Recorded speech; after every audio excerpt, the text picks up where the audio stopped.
All right, so our next speaker for today is going to talk about shaping healthy behaviors in the age of social technologies, digital life, and opportunities. So the president and CEO of CareCentra, Mr. Vasanth Kumar, he has over 2 decades of experience at senior levels of business management in pharma, international finance, information technology, management consulting, etc.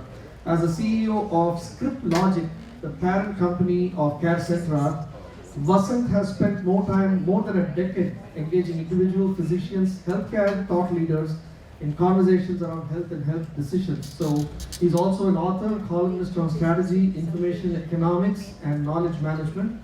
Vasanth holds a degree in business administration, math, and finance. Please put your hands together for Vasanth Kumar.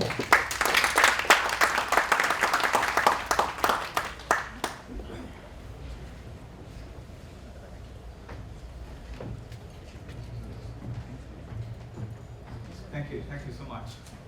Good afternoon, folks. First, a disclaimer: I will not claim to be half the entrepreneurs that I have seen here today. It's a fantastic gathering. I've heard people speak. I am more an accidental entrepreneur. Can you hear me? And second, thank you, Bharat. Very rarely I follow somebody who's talked about Daniel Kahneman, and that's really what I do for a living. So thank you so much for making my job easier. Usually the preamble takes a long time. So what I'm going to talk to you about today is simply opportunity areas in healthcare, right? I just leave you with some ideas, and you can think as entrepreneurs where these ideas can take you. Healthcare in the US is a $3.5 trillion economy. That's the 4th largest nation in the world, if you want to think about it that way. And it's rife with opportunity. And also, healthcare is a little behind retail and several other industry segments. So that makes for better opportunity. And there are a lot of changes in healthcare that are going on now underway, policy changes that make it particularly attractive for entrepreneurs in different areas.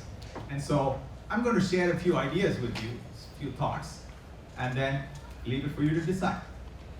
I run a company called CareCentra, and CareCentra is really what I call a behavior shaping company.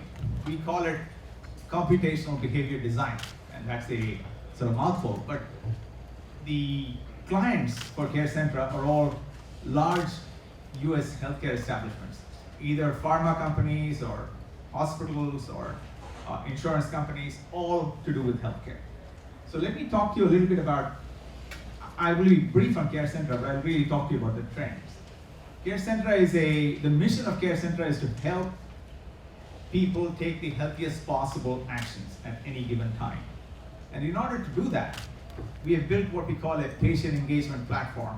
This is an intelligent platform. It combines 3 things.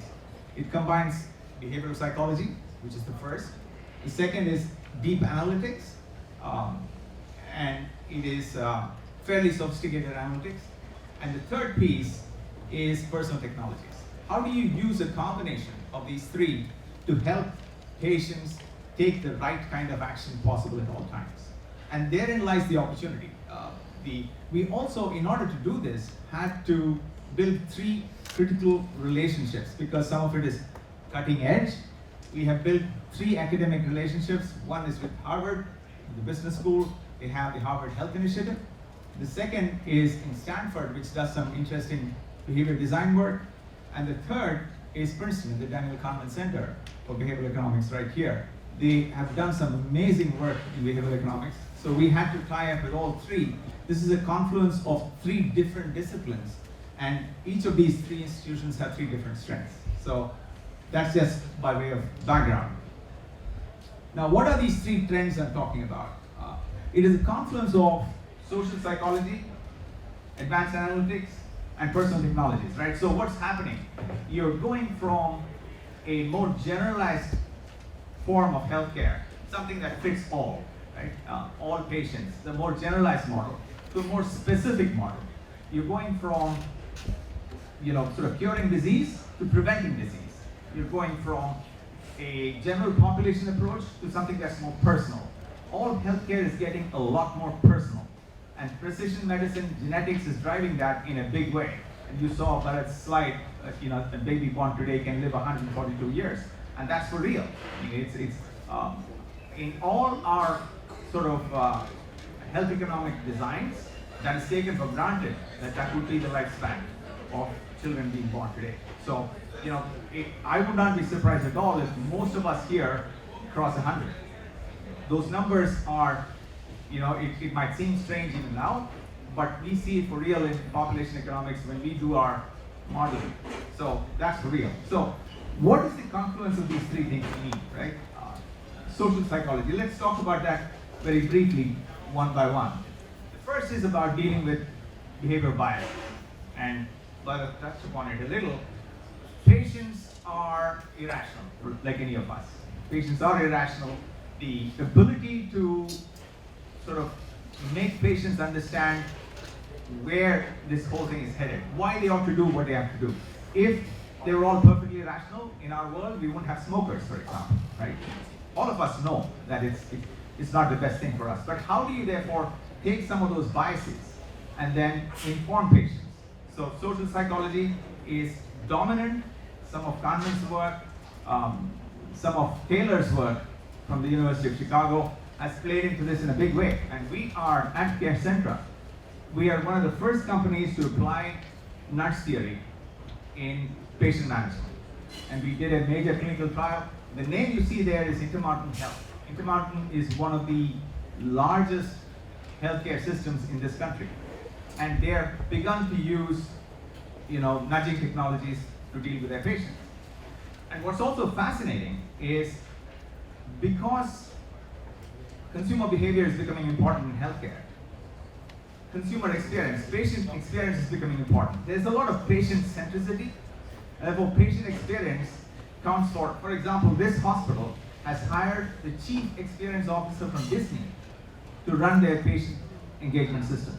So you can imagine the shift that they've made. Patients need to feel central to what's going on. It's no longer the power of the insurance company and the power of the doctor that decides what you will do. You begin to take charge because of some of these changes, right? So patient centricity means it's for real, and there is opportunity there. There is opportunity in analytics, and particularly in India. And by the way, this platform that I'm talking about, which is, I believe, even if I say so myself, at CareCentra, it's cutting edge. And it was all entirely built in Chennai, right? The whole thing was executed in Chennai. The design, all of these sort of combination of Harvard, Stanford, all of that in Princeton happened here. But the execution of the design was done entirely in Chennai. So you have some brilliant folk, they do cutting edge work done in Chennai, and it does not exist here today. Right? So how do you deal with some of these, analytics, right? You have so many companies that are pretty good with analytics, and particularly companies of Indian origin that have now learned how this thing works. So handling large data, finding patterns in data and so forth is something we're good at. We, as Indians, I think generally, we are very good at deductive thinking. You can rip apart a balance sheet, for example. We're very good at it. It comes naturally to us.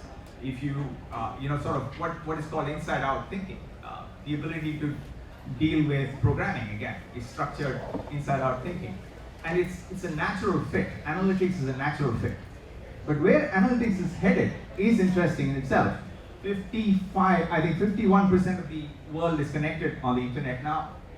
29% are on Facebook, and that has significant implications for social media generated data. And 75% of the US is on smartphones. So what this means is the ability to analyze actions, health actions, using analytics, and then lifestyle behaviors. The ability to judge how you're using your smartphone, and therefore, sort of come up with quotients on what your health might be. I'll give you a very interesting example here. If you are, and this is an algorithm that we developed some time ago, if you are under 40, if you're single, if you make less than $100,000 a year, and a few other things that I'm sort of forgetting. And if you drive an SUV, there is a 76% chance you're diabetic. Right? Think about that. This correlation, it's not causality, but it's a very powerful model. The model itself works. The model works because if you try the causal line or the causal path, the reason you buy an SUV is you're a soccer mom or soccer dad in this country, and we know from data you're single. You buy it after a certain level of income. We know from data you're not there. The reason you need it then is those wide seats. Therefore, you're obese, right? Obesity has downstream problems of hyperlipidemia and so forth, which then say, blood pressure and so forth, and therefore it points to a high probability of your being diabetic. So if you're working with Novo Nordisk, which is a diabetes company, right? You say, rather than throwing everything to the wall and seeing what sticks, let's run this number with public data, right? Easily available data. You get what car you drive is available from DMV, census data is available to tell your household income. I don't need to know the person or the identity, but I can still find out which zip codes I need to focus on if I were a diabetes company. And that's already happening today. We built another model, again, in analytics that correlated Facebook usage data, again, completely de-identified. We had indexed the use of Facebook data.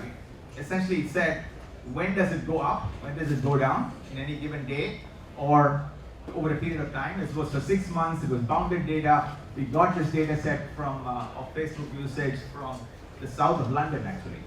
And we correlated that to what was happening in labs, what kind of lab testing was going on, right, in the same areas.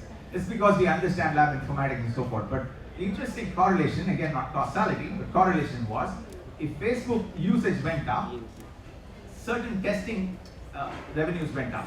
And when it came down, you could predict that after a certain lag, those tests would go down. Facebook had nothing to do with the testing. And those tests were all things that you could predict. These were actually tests for chlamydia, gonorrhea, and sexually transmitted diseases. So if you were a company that is selling those tests, and all you had was data coming in from Facebook, generalized usage, you could build your sales inventory system. It is that precise. So these are things that are already going on. Some of you may not even realize it, but that is happening already. That's how analytics, the field of analytics is going in that direction, right? And it is stunning. There is also some very interesting work at Harvard, at HMI, by Christakis. He's talking of how obesity is socially contagious. Now, obesity you don't think of as contagion, but data that shows that generally, crudely put, people who are obese tend to have obese friends. And people who are fit tend to have fit friends.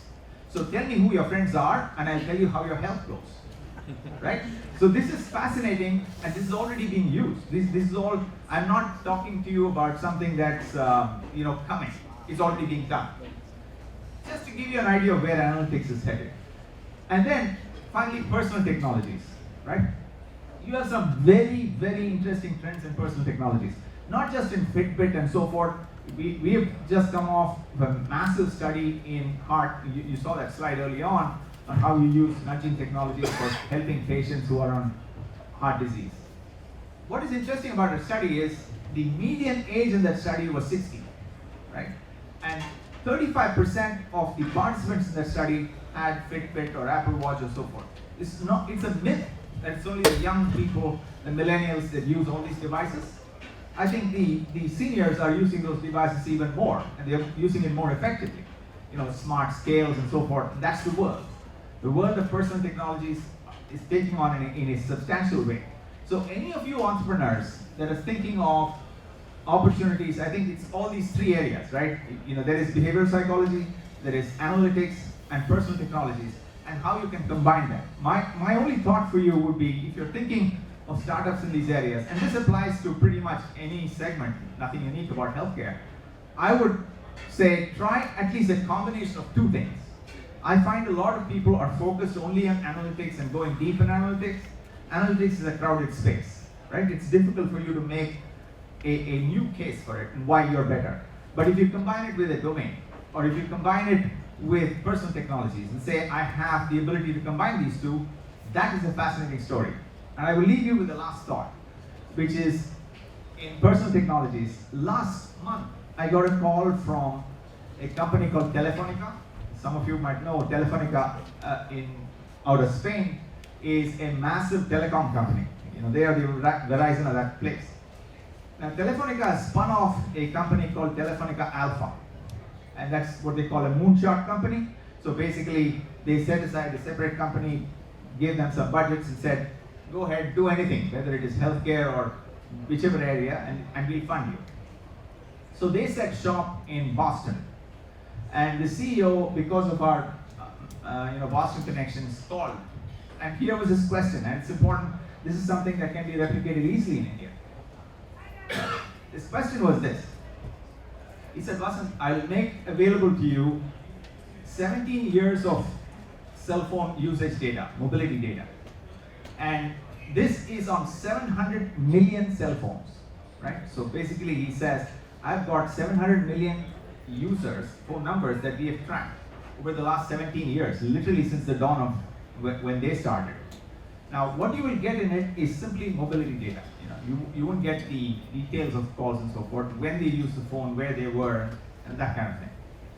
And his question was, can you help me build a healthcare company with this data? Not a single element of clinical data, right? It's purely phone usage data. If you overlay that with a GIS, just think what you can do. I can say when you were at McDonald's, when you went to the gym, when you went into the hospital, did you stay there for long enough for an inpatient, or did you simply visit your doctor? There is so much that can tell. And now they want to convert that to algorithms and then say, preventatively, your cell phone will tell you, watch, you've not walked enough, or your sleeping patterns are bad, or you've been going to this doctor more often, so maybe you should contact this expert. All of this is between you, your machine, and God. There's no human intervention. That's the direction technology is headed. So you want to think about, when you want to think about opportunity, these I think are early days of these things happening. You can get in there and influence it. You don't need to have a whole bunch of domain knowledge. You can go in and make a difference. And how can you do it? How can you shape health behaviors in this age of social technology? The first is all about predicting who needs that care. The cell phone example is one example. You might come up with other ways. If I've given a bunch of data, how do I identify who needs care? It's something like Mission Impossible, being there at the scene of crime before it happens. So now it is possible to predict, like with diabetes, if 76% diabetic, I told you, it may not be terribly accurate, but it's accurate enough from a public health perspective for you to say, I'm going to get to these zip codes because there is opportunity there. And there are pharma companies that are willing to work with you. Pharma companies have the budgets, but creativity lies here in this room. So if you can propose such things, you find a lot of traction there. The second is about personalization. That's where the Kahneman-Taylor approaches come in. Which kind of patient will respond to what kind of nudge? That's a huge area. And using, again, I believe, just with the skill sets that we currently have among several Indian companies that I personally know, combining it is explosive. And the last is about nudging these patients to action. How do I will leave you with this last thought. When I spent time at Stanford with BJ Fogg, he runs a lab called the Captology Lab. Essentially, it's about using technology to influence action, right? There's a lot of negative press about Facebook and so forth, but the way BJ was talking about this was, if you get an email that says you've been tagged on Facebook, 96% of the people see the picture within 30 seconds, right? This is data. You can't deny it. Within 30 seconds. Now it says, because Facebook understands design, understands behavior design. So it is possible to combine analytics and technology and come up with ways to influence behavior. And as long as you are persuading behavior, not coercing behavior, that's unique. And the way he ends his argument is, early on, it used to be, look how popular I am, right? Everybody's tagging me on Facebook. Now he says, what the heck did I do? How did I get tagged? It's what he calls anxiety reduction. But whatever the reason be, Facebook has made you act. So how can you use that in a positive sense? How can you drive patient behavior where maybe it is for compliance, maybe it is about reminding you about medication, it is about helping you do your fitness, whatever it is. It is possible for technologies that surround you to remind you at the right time, using the right channel. We use Alexa, for example, where a patient that's being discharged from hospital with a, let's say, a hip replacement or something. The hospitals give you a discharge package here, and it's got lots of details, when you're in pain, what you got to do. But our belief was, people don't look at manuals when they are in pain, right? So how can you make it intuitive? Simple Alexa sitting by the side, you say, Alexa, I'm in pain. And then it asks you a few questions, and those answers are sent off to the nurse in the hospital, so when she calls, she knows exactly what you need to do. These are simple things. It's not, sort of outlandish in terms of today's technology, but there is tremendous opportunity. There are large hospital systems, there are large insurance companies, and large pharma companies that are willing to bet heavy on these because they're all afraid of missing the last bus. And entrepreneurs here can make that happen. That's all I have.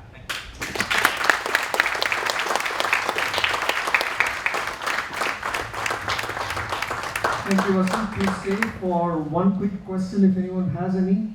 Go big. I thought it was very inspiring, especially connecting various soft sciences to hard sciences. So it's really very secondary. How portable are these insights for healthcare or patient engagement to a completely new medical education? How portable are these insights? Highly portable. And in fact, CareCentra is a young company, right? The first call we got was from a very large consulting company, the number one consulting company here in the US, that said, we can do this in oil and gas, we can take this to consumer retail. Can you therefore give your personalization engine and combine this whole three-corner business? So you're right. We have chosen to be in healthcare because that's a domain that we understand the best, but the engine itself is strong. When you were saying this morning that there's one network that you must be that's Absolutely. I would be delighted. Perfect. May I request Ganesh Radhakrishnan, please come. I was going to make a statement that yet we can't figure out our wives. Oh, tell me when you do. I'll pay for it. He said it's better with Alexa. Oh. Ganesh, please present plaque of appreciation.